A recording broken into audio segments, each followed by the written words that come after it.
girls! Crittenton girls are successful. Crittenton girls are supportive. Crittenton girls are strong.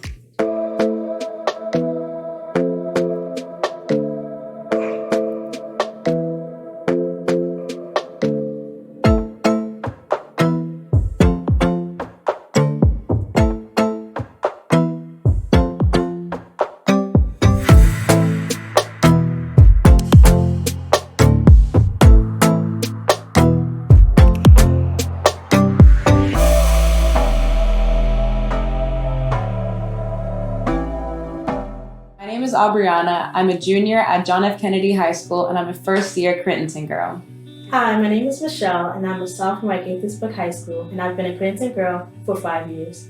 We are so excited to have Miss Meedie Bardonille, who is a registered nurse, founder and president of the Black Nurse Collaborative. We're so happy to have you here. I'm so happy to be here. Thank you for having me, ladies. Thank you so much for joining us today. Hey, Michelle. Hello. So what are we talking about, ladies? So we are actually interested in the medical field too. So we wanted to know your journey and how you decided to join. Great question, Michelle. And it's interesting that you asked my journey because a lot of people see the success, they see where you are, but they don't know the process. And I'm sure you all heard the quote, the saying, trust the process. So my journey actually came from a place of hurt, a place of loss. I lost my mother when I was 4 years old, and I wanted to be like the nurse who was providing excellent care to her and who was a great support to my father. I had an older brother at the time, so I was 4, he was 8. And it was a very traumatic, scenario, as you can imagine, going through a severe illness. And I just knew something was within me that said I wanted to serve, I wanted to help people, and I wanted to be there where it really matters at their time of need. And so for me, I knew that I wanted to be a nurse literally from that moment, since I was 4 or 5 years old. And then when I was your age, back in high school, I became a candy striper at the local hospital, which they don't have anymore. So telling my age, but the candy striper was an opportunity for you to really work in the hospital setting, provide care, work alongside nurses and other healthcare professionals and doctors and physical therapists and social workers. So at a very young age, when I was a junior like you, I started working in a hospital. And so from that, here I am today. That's such a beautiful story. Yes. So I kind of did some stalking and I saw a speech of yours, and you spoke a lot about how women should be fearless and strong in any field that they work in, really. So what are some other good characteristics of a medical professional, but that could apply for anything else too? Thank you for stalking me, I think. So first of all, kudos to you, because it is good to always do research. Yeah. So no, what I would say to that, Abriana, is it's so important to make sure, particularly in the healthcare field, so you ladies wanting to go into medicine, to nursing, is that you really have to be diligent, and you have to understand that the people that you're providing care for, my biggest word of advice, whether you're a nurse or a doctor or a physical therapist or anything, is people are giving you complete blind trust. Right. So even like the teachers that you have years and opportunities to develop relationships with. Well, typically when you come into a hospital setting, it's not something that's really planned. And so you're coming in, you're now a patient, and you are literally blindly trusting, you bought me this beautiful cup of water before we started. And Abriana, I don't know what's in that. Is it really water or is it something else? So as a patient, I'm giving medication, you're doing things, and they don't know you. Right. And so when you think about blind trust, and so I think it's important to be a person of high quality standards, a person who does not cut sides and does not take shortcuts. It's important to make sure that you are knowing and realizing you're in the business of caring, that you are literally providing care for a person at his or her most vulnerable time, outside of wearing the gowns with the back open, right? But it's important to realize that I tell anybody that that person in that bed is not a patient or a diagnosis. That's somebody's mother, father, sister, brother. You all asked me earlier before we started the interview, my biggest title is Anthony's mom. And so when you're providing, God forbid, if I'm sick, don't see me as just that patient in room 2 with, whatever my diagnosis is. That's Anthony's mom. So you would have to do as much as you can, I would hope, to help me get back home to my son, which is my world, and my husband, of course. But it's just important to realize that in the healthcare field, people don't realize how much, and I'll say it 10 times today, blind trust that patients are giving us. So you really have to be of high moral quality, high moral standards, and don't be afraid to ask questions as a healthcare provider. Ask them how they're feeling, listen to them and interpret that, because so much in healthcare too is not just what's in the textbook. You have, everybody, your pain level is different from mine, Mm-hmm. your mobility is different from mine. So you really have to also be a really good listener. That's great advice. Thanks. Yeah, thank you so much. And thank you so much for giving us the insight of what really goes on in the hospital, because many of us really don't know how hard it is and how, we have to kind of like just relax and then let everything go into the doctor's hands. So speaking of, letting things go into doctor's hands, where does your strength and motivation come from? Wow, great question. I say that I am always rooted and grounded in wanting to serve, if I can be very honest. I want to make sure that with all the things that I do personally in the community, within my own family, is that I know that I am a convener of people and I'm a connector of purpose. And I think it's important that the core of who you are is always going to be who you are, but I'm grounded in that. So I want to make sure that I am convening and I'm around and I'm surrounded by good, positive people. And you two beautiful ladies, what I would say is, if they're not adding value to what you're doing, check who's in your circle, right? It's important to really make sure you understand that you are a sponge. So if you're in dirty water, when you squeeze it, what you're going to get? Dirty water. If you're in clean water and you squeeze the sponge, you'll get clean water. If you're in a rose garden, you're going to smell like roses. If you're in a dumpster, you're going to smell like trash. So your surroundings are so imperative. And I think for me, I've grounded myself with really good, strong women, particularly who have supported me. I've honored my father who raised me, and he always made sure, even as a man, but that motherless journey that I went through to womanhood, I'm blessed and honored that I've had really good girlfriends and strong friendships and relationships with people who were really trying to support me. Thank you so much. You're welcome. So great. So, you're like Oprah over here. We got cards. I'm ready. I had to be prepared. Let's do it. So, I think it was the same speech of yours. You said, it was a line that stuck with me truly. The one that you were stalking me on? Yes, that one. Note to self. You said that there are some systems in the world that count on your silence. So how would you advise other women how to navigate workplace environments that don't feel inclusive or that they don't feel supported in? Well, if you listen to the end of the speech, because this is something I always kept in my mind, I say, if you aren't invited to the table, there's a saying where Shirley Chisholm said, bring a folding chair.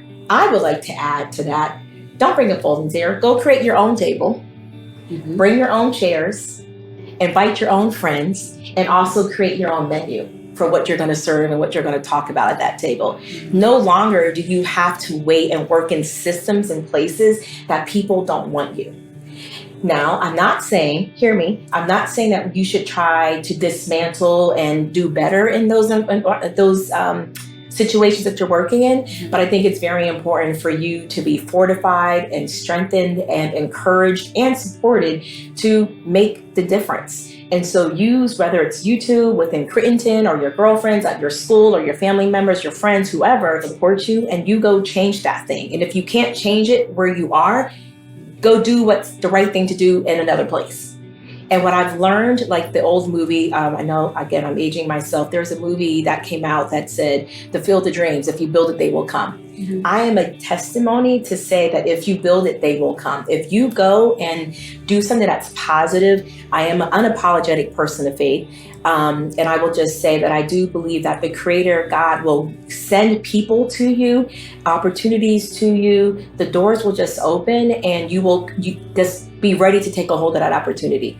And go back and see if you can kind of change those things. So in that speech, what I was speaking about particularly isn't just blatant racism. Like it's not just, or sexism, oh, you're a girl, you can't do that. But then why is that? And I would challenge you to ask the question. One of my mentors said, ask the question 5 times. So why can't I do that? Because you're a girl. So why can't a girl do that? Because you're not strong. Why aren't girls strong? And like, if you keep asking 9 times out of 10, when you get to like that 5th why, that person's going to be like, oh, you got a point. Yeah. Thank you so much for your word of wisdom. So this next question I wanted to ask is, students who are interested in the medical field, what should they prepare themselves for?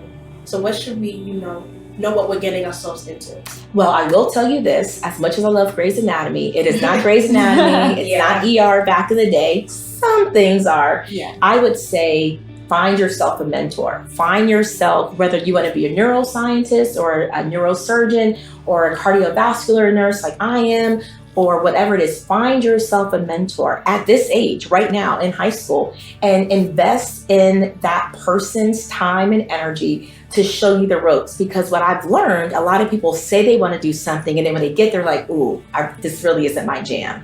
And so I think it's important to aspire to be whatever it is. If you wanted to be the president of the United States, find yourself a politician, find someone who's a council member, find yourself who's, done stuff in whatever field it is, and do that. So for me in healthcare, there's so many opportunities. And you, as 2 beautiful young women, STEM is off the charts for us. And so you have plenty of opportunities.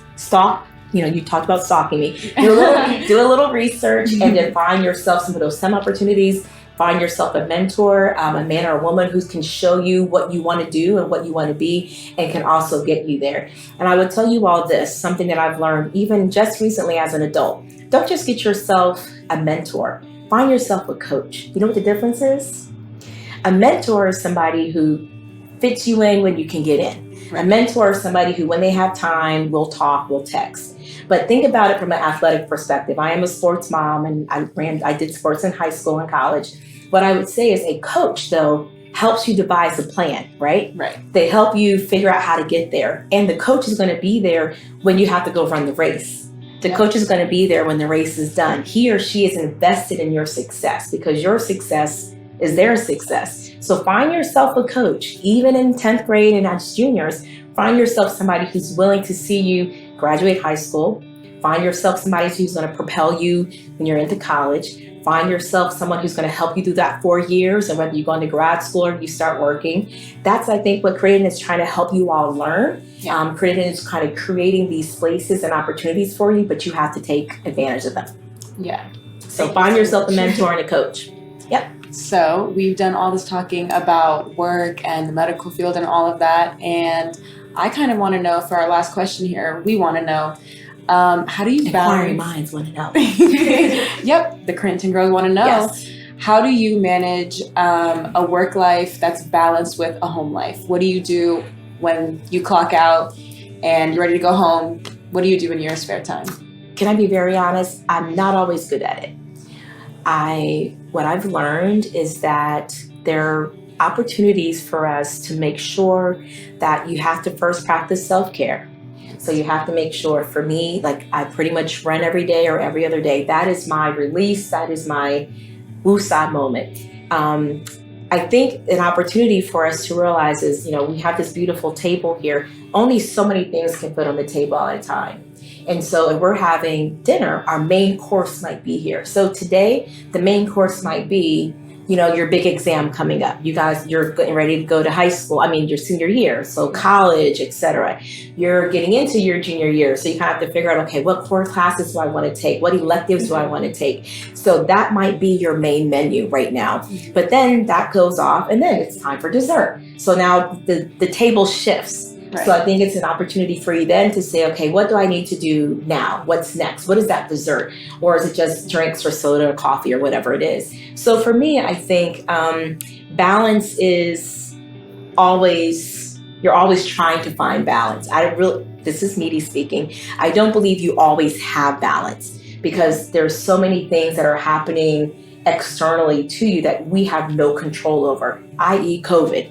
Yeah. None of us have control over that. Through everything, the table was like flipped upside down, right? So then you all have to figure out, God bless you, how do I go to school online? How am I now got to adjust and sit here in front of a computer screen for a whole, I think that was probably your freshman year maybe? Yeah. And you were just, what, 8th grade? Yeah, so I can't imagine doing my whole school year online. And so I think finding balance is looking at the day, what do I need to do today? And I always end my day with, how can I end the day better than I started? That's how I find balance. But I don't think there's ever like a, some days I do better than others. Some days I'm up a little bit too late, or I still got to get up early in the morning. I just think it's about what's on your table, what's the immediate need that requires your attention, and be able to give the best of yourself to that thing at that time. And then I think being flexible and being willing to maneuver and to be a little pliable will help you be balanced. But I think balance is something we're always in search of. So just always wake up in the morning, be grateful, start with the day of gratitude. When you get to the end of the day, end the day better than you started. And then I would always ask myself, did I help somebody today? Whether it was a friend helping them with their notes, or did I hold open the door for the old lady or older gentleman putting their groceries in? Did you help your parents clean the kitchen without being told? Did you help your siblings or something of that nature? Did you help somebody? And then how did you end the day better than you started? That's such a beautiful answer. Well, those are all of our questions. Thank you so much for being here with us. Thank you, Oprah. You did a really great job. To close out this interview, we want to, first and foremost, thank you so much for joining us. Thank you for having me. And our last question is, what would you like to say to all of our Crittenton girls? What word of wisdom would you like to give us? I would like to tell every Crittenton girl that you can literally do and achieve anything that you put your mind to. Trust the process. And to also know that you were not put on this world to be average. That is not what you were put on this world to do. And whatever ideas and dreams and goals you have, as I said early on, find yourself, even if it's just one, if you have one good girlfriend, one good mentor, one good coach that's going to support you through your journey, be grateful for that and to learn from your failures. If you're going to fail, just fail forward, get up, keep moving, dust yourself off, and know that tomorrow will come. And as I said before, just end the day better than you started, but have confidence in self, because that's where it all starts from. Build that self-confidence, know that you're beautiful, be bold, be brilliant, and know that you can do anything. Just make sure you have the right people supporting you. Thank you so much. Thank you so much. You're welcome. Thank you for having me, ladies.